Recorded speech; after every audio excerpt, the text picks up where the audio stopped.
Assalamualaikum dan selamat sejahtera. Saya Muhammad Aizal Fitri bin Muhammad Razi di 2019-1008-7008 ingin menyampaikan pembentangan saya berkaitan dengan Matlamat Pembangunan Lestari atau Sustainable Development Goal (SDG). Pada era globalisasi ini, kita dapat melihat pelbagai cabaran dan dugaan yang dihadapi oleh masyarakat pada hari ini. Kebuluran, kemiskinan, wabak penyakit, peperangan dan bermacam lagi dugaan yang perlu kita hadapi. Semua permasalahan ini berpunca daripada sikap kita yang terlalu mementingkan diri sendiri dan ingin hidup mewah tanpa memikirkan nasib orang lain. Pelbagai usaha telah dilakukan dalam memastikan keamanan dapat dicapai dan membela masyarakat yang tidak bernasib baik agar mereka hidup dalam keadaan yang sejahtera. Antara usaha yang dilakukan ialah mewujudkan Matlamat Pembangunan Lestari atau dikenali sebagai Sustainable Development Goals iaitu SDG yang meliputi pembangunan ekonomi untuk memastikan kesejahteraan rakyat terbela.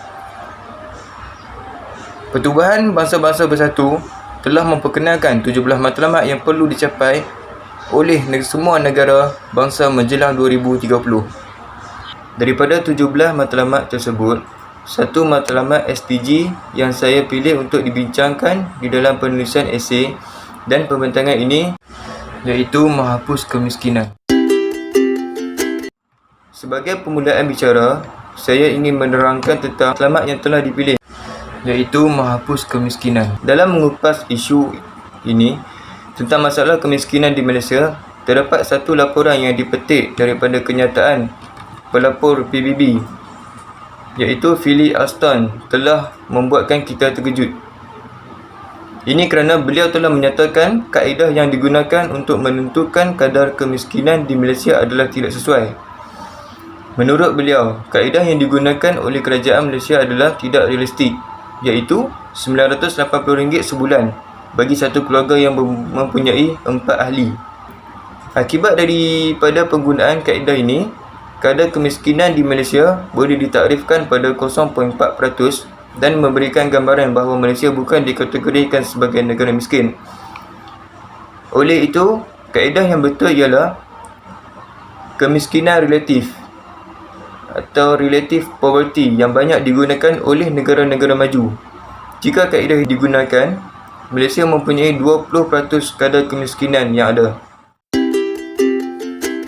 Selain itu, terdapat beberapa punca berlakunya kemiskinan di Malaysia. Antaranya ialah sistem perbankan yang mengamalkan sistem hutang dan amalan riba yang boleh membebankan pelanggan dengan faedah yang tinggi.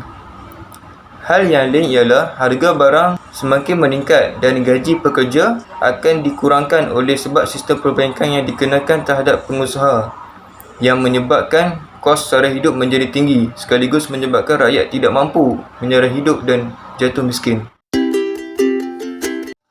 Beralih kepada cabaran yang dihadapi oleh kerajaan dalam mencapai matlamat kemiskinan sifar iaitu mereka perlu mengubah sistem perbankan kepada patuh syariah yang tidak mengamalkan amalan riba dan memudahkan pelanggannya. Dalam pada itu, kerajaan juga perlu menyediakan banyak inisiatif dan insentif untuk membantu golongan miskin ini dari hidup susah. Seterusnya, kerajaan juga perlu bijak dalam menyasarkan golongan yang miskin dan berkemampuan supaya nasib mereka terbela dan kadar kemiskinan dapat dikurangkan di Malaysia. Di samping itu, peranan dari pelbagai pihak dapat membantu dalam usaha mencapai matlamat tersebut dengan peranan individu yang perlu bijak dalam menguruskan kewangan peribadi agar tidak tersalah pilihan dan peranan media massa yang perlu menyalurkan maklumat yang penting dan betul untuk dijadikan panduan bagi mengurangkan kadar kemiskinan di Malaysia.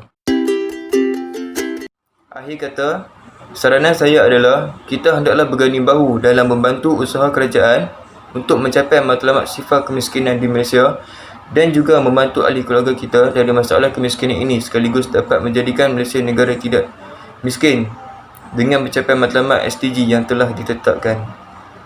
Sekian, terima kasih.